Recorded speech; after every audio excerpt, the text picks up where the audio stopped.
and welcome to this video in which I'll be giving you my top 12 for Sweden's Melodifestivalen 2024. A disclaimer.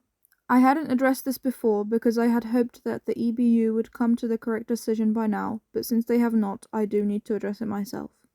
Israel should not be allowed to participate at the Eurovision Song Contest 2024. If Russia hadn't been banned in 2022, maybe we'd be having a different conversation right now, and on a personal note, maybe Eurovision wouldn't have become such an important part of my life, but this is the reality that we are living in, so this is the conversation that we are having. Regardless of what you think of the current atrocities happening in Gaza, intentionally cutting off other people's access to food, water, and electricity is abhorrent, not to mention the act of killing. If you think governments and broadcasters should be considered as separate entities, consider the situation with Russia again.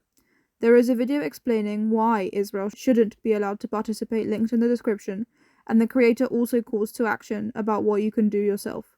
Please watch that video and do something. Further resources are also listed as and when they become relevant. I'll stop talking about this when it stops being relevant.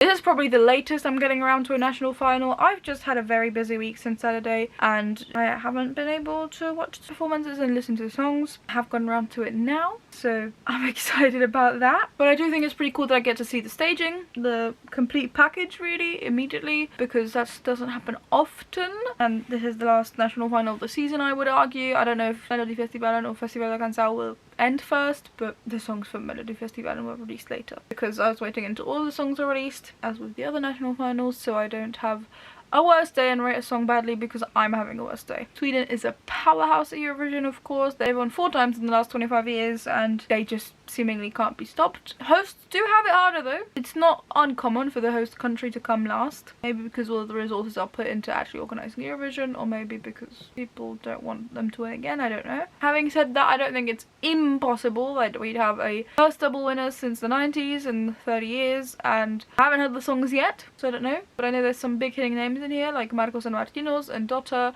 I think a couple other people are also returning, but I'm not as sure about them. So it could mean now we get a double winner. And I'm sure that the stage shows will be amazing. So not really worried about that either. I'll get back to you once I've watched all 12 performances with my ranking. That's a pretty good selection of songs. Pretty much all in English. Not quite. Nothing in Swedish though. I think they all died in the semi-finals or something. I think my kind of top 5 I'd be alright with Sweden sending, but they're not gonna become my favourites, I don't think. Anyway, in 12th spot I've got Happy That You Found Me by Danny Saucedo. He's got cool circles and I think the general staging is cool, but I found it really weird that it was a dancey song with no dancers. And the song kind of didn't build in the verse and then didn't deliver in the chorus. To me it was just boring, I'm very sorry. Professional, but boring. In 11th spot I do have Awful Liar by Lisa Ajax. I do feel it, but it's boring and repetitive, and while it does build, I don't think it's doing it effectively. I don't know why, but it just feels like building by numbers and it didn't work to me. In 10th spot I controversially have Dotter. It's not easy to write a love song. She opens right with the line, so you could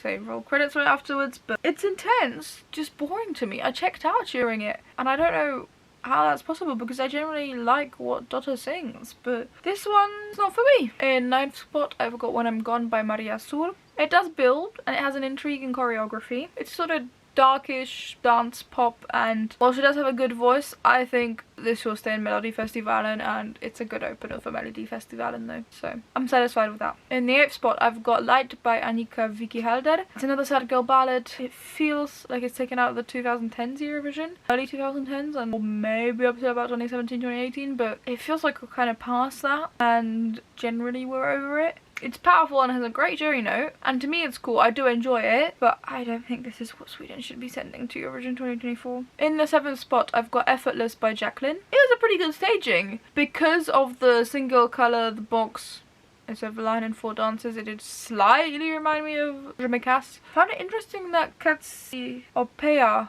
co-wrote the song, because that's someone who's also participating themselves in Melodifestivalen, so I don't get why you'd compete as a competing songwriter to yourself, but okay. It's got normal lyrics, but I really like the instrumental of the song, so all in all it lands kind of in the middle within my ranking of Melodifestivalen. In the 6th spot I've got Dragon by Liamo. It's dramatic and there's cool effects with the fire and everything, but considering the song is called Dragon, the lyrics are cringy with I'm gonna spread my wings and blow my fire or whatever, and the song itself wasn't so powerful to me. Pretty cool, but not the most effective. In 5th place, I've got Heroes Are Calling by Smash Into Pieces. I do enjoy it, and it feels like it should be the kind of thing that I put as first, but for some reason it doesn't quite work for me. So it's only managing the 5th place for now. The song does start a little bit boring to me and then becomes generic, which is never a good combo. Whatever they do with the drama on the stage, that's all pretty cool, being behind the screen and whatever. But otherwise I don't really love the graphics. They felt a bit cheap and not really like they had anything to do with the story. So it's only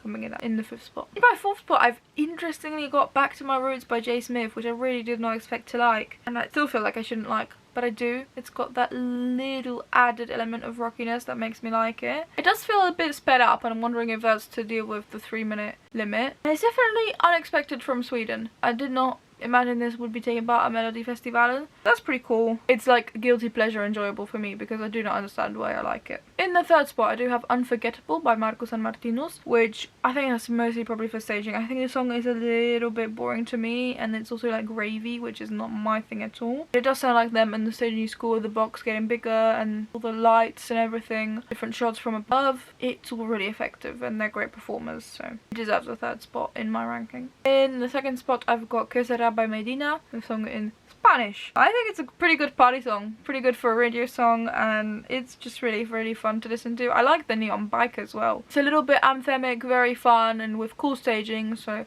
I really enjoy it, and I wouldn't mind this going to Malmö as well to perform on the Eurovision stage. That means that my winner is Give Me a Break by Cassiopeia, which also surprised me, and I wonder if it's very cool staging that has won me over, because it is so effective, it's almost ridiculous. I'm very impressed with the staging. It does feel like kind of cottagecore electro pop. The song itself is fine, but the staging really elevates it. Like, the staging could have just been boring, but I'm very impressed with the kind of staging. What it slightly reminds me of, and I think maybe that's how it's got into my number 1, I'm not quite sure though, is Mika. His music. One of the hosts in 2022. After he hosted, I did listen to all of his albums multiple times through. He became my favourite artist for a little while. Apocalypse Calypso, the most recent album, I'm not so big fan of. I'm so sorry. It hasn't clicked for me yet. Maybe it will at some point. He's not got enough Italian songs for me. But back to Cassiopeia.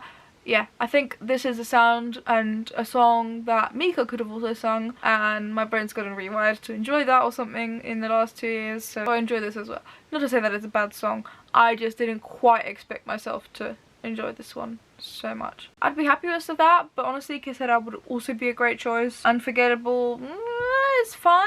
I'd like to see Marcos and Martinus at Eurovision one year, but I don't know if this is their best song. Probably not. It's a bit of a shame they couldn't have saved air for this year. Those are my thoughts on the 12 songs for Melodifestivalen. Maybe a little bit unconventional. That's just what my opinions are. And I'm excited to find out who they choose to send to Eurovision. Thank you all so much for watching this video. I really do hope that you enjoyed it, that got something out of it. I'll see you in the next one, and that shows up on your feed. Bye!